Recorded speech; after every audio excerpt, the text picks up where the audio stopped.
watching this movie the other night about these two couples that were on a sailboat and somehow they got stranded on this deserted island. And that got me thinking, what would a front engine Lamborghini Aventador look like?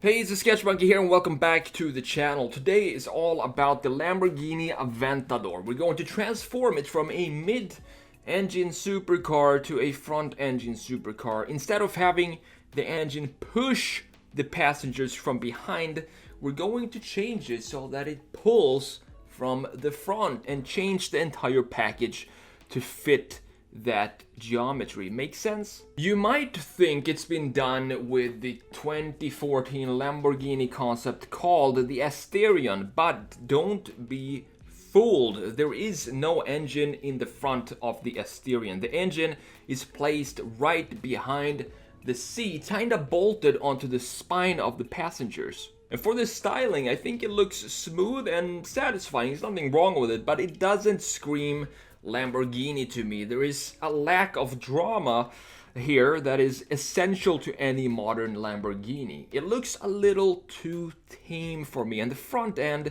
kind of reminds me of the Porsche Carrera GT. Can you see it? So is there any recent Lamborghini that's had the engine in the front, excluding SUVs and the Urus, of course? Well, we have the four-door massive concept sedan, which is the 2008 Lamborghini Stock. The engine here is in fact in front of the greenhouse, but it's mounted behind the front axle. So technically speaking, this is still a mid-engine car. But what's cool with the Stock is that it previewed the current design language of Lamborghini with many details. Not just the overall body lines, but the headlights look pretty much like the ones we have on the Huracan right now, and the rear lights have a lot in common with the Aventador graphics. It's kind of interesting to think about, since we now have the Terzo Millennio and the Sian giving us quite a good idea of what the next generation Huracan and Aventador will look and kind of feel like. But who cares about any of that? Let's talk about what's going on here today. I think it would be really cool for Lamborghini to have a direct competitor to the Ferrari 812 with a big V12 up in the front. Now, what would that look like? Well, let's see what needs to be done to the Aventador design here in order to make this work. Alright, so this is of course the Lamborghini Aventador in a side view here in a beautiful yellow color. So what exactly does need to happen here in order to make this a V12 front engine beast of a GT car? Well, the easy way would be to just copy this greenhouse that we have here and just slide it backwards, something like this.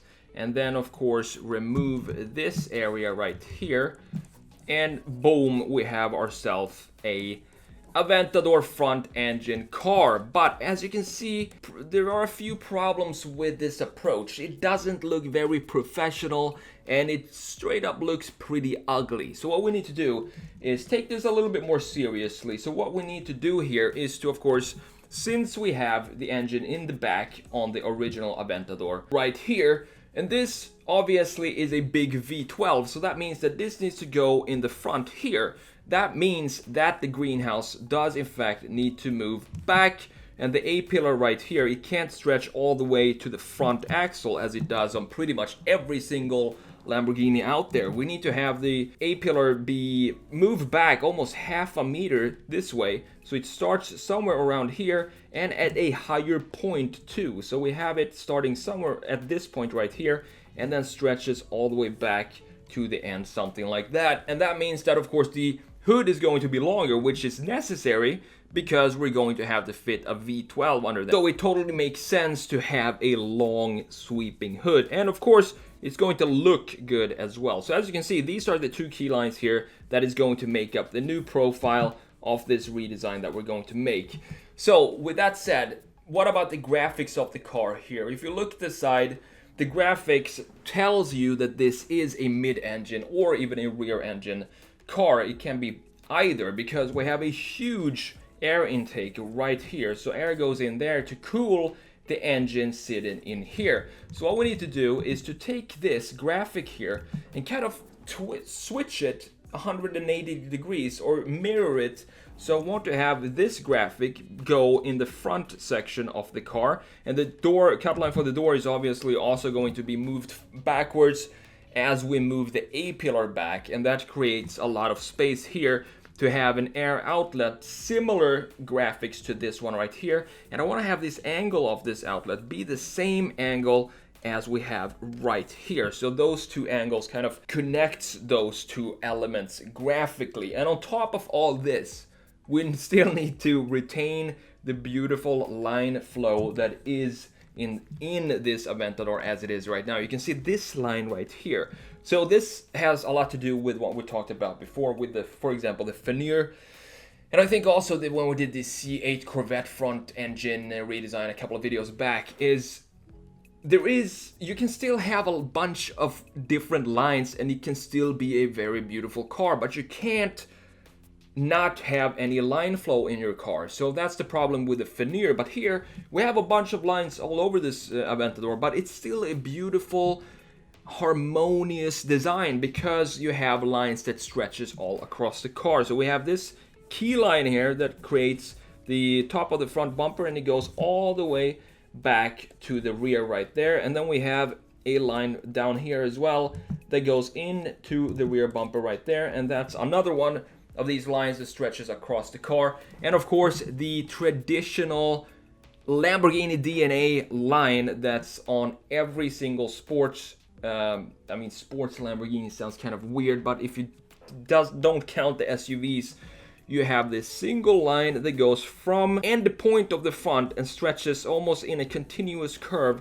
all the way back to the rear like that. And this is one of these lines that's pretty unique for Lamborghini, because Ferrari has the same kind of layout with the engine in the exact same place and the proportions of the car being pretty much the same, but what they do is they have more of a dip for the front hood here before it goes into the A-pillar. And compare that to Lamborghini, which has the A-pillar almost going in the same line as the hood. So the line of the hood just continues into the A-pillar and then stretches in a continuous curve all the way back to the rear right here. So these are the things that we need to keep in mind when we do this redesign. And with that said, let's see how this Lamborghini Aventador front engine V12 Super GT will turn out.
for this redesign of the Lamborghini Aventador, turning it into a front-engine V12 car. There is quite a lot to think about, as I showed you in the design brief, when you do a conversion like this, but I think this turned out really cool, and I would love to see Lamborghini creating a front engine, more of a cruiser or continental cruiser like the A12 with the big engine in the front. It would be cool to see a direct competitor to the A12 from Lamborghini, and something maybe looking like this, although this is clearly based on what a Aventador specifically would look with the engine in the front.